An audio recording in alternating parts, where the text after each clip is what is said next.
hasretin var. Yürekler aşkınla çarpar.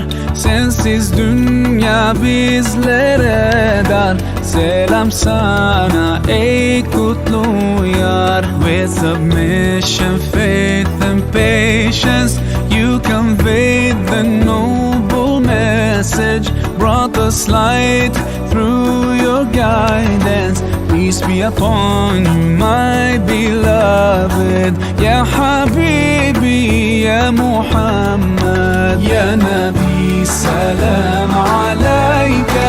Ya Rasul